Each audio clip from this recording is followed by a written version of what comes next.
Chers frères et sœurs, à la lumière des récentes informations concernant le Covid-19, nous n'aurons pas de célébration ce dimanche, ainsi que ceux à venir jusqu'à nouvel avis.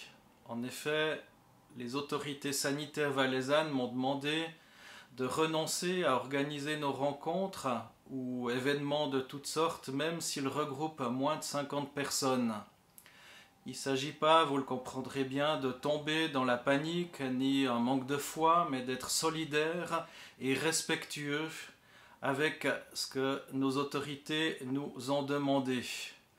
D'ailleurs, l'apôtre Paul, dans sa lettre aux Philippiens, nous exhorte en nous disant « Ne vous inquiétez de rien, mais en toute chose, faites connaître vos besoins à Dieu par des prières et des supplications dans une attitude de reconnaissance.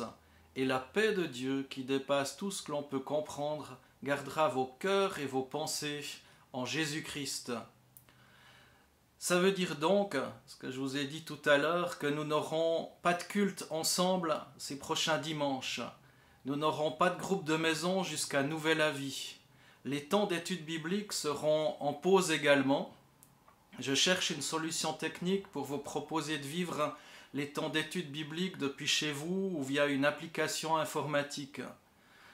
Nous allons vivre l'Église différemment dès ce dimanche, de façon à continuer d'incarner l'Église dans nos quotidiens.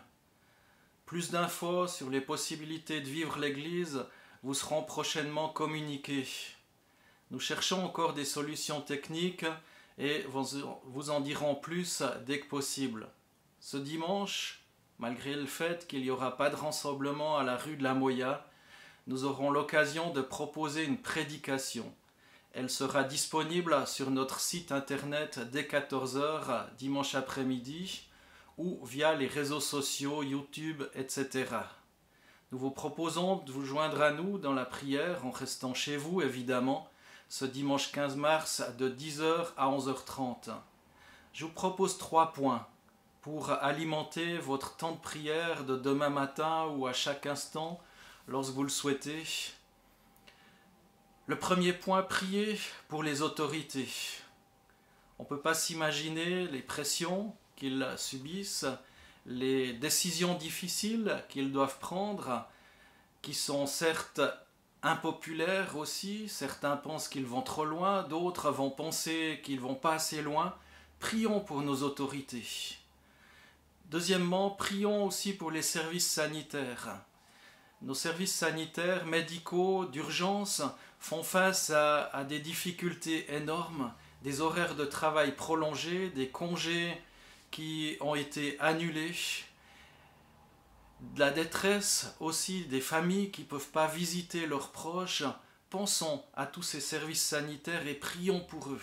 Soyons des supporters, des soutiens pour eux. Et troisièmement, prions pour les malades. Évidemment, tous les malades du Covid-19, mais également tous les autres. Nous ne voulons pas occulter toutes les autres personnes qui souffrent dans leur corps, qui sont malades, toutes les personnes qui sont en EMS. Prions pour toutes ces personnes. Dans Exode 14, je pensais à ce texte lorsque le peuple d'Israël est sorti d'Égypte, que le pharaon les avait comme chassés, et tout à coup le pharaon est parti à leur poursuite. Les Israélites se sont retrouvés bloqués par la mer Rouge. Alors ils se sont réunis, tous ensemble, pour dire à Moïse « Est-ce parce qu'il n'y avait pas de tombeau en Égypte que tu nous as emmenés dans le désert pour y mourir ? Que nous as-tu fait en nous faisant sortir d'Égypte ?»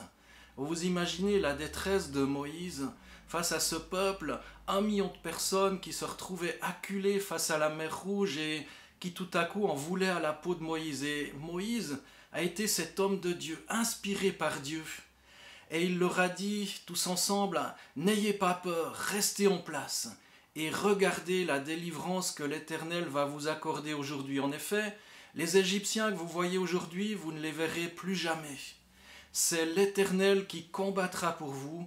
Quant à vous, gardez le silence.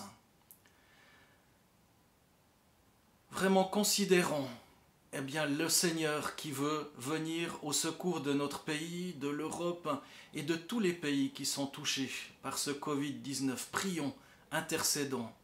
Nous vous invitons aussi à vous téléphoner les uns les autres pour passer un moment ensemble, et pourquoi pas pour prier ensemble au téléphone. Dans Nombre 6, 24, et je vous dirai cette bénédiction pour terminer, que l'Éternel te bénisse et te garde, que l'Éternel fasse briller son visage sur toi et t'accorde sa grâce, que l'Éternel se tourne vers toi et te donne la paix. Que Dieu vous bénisse. Bonne journée et à bientôt.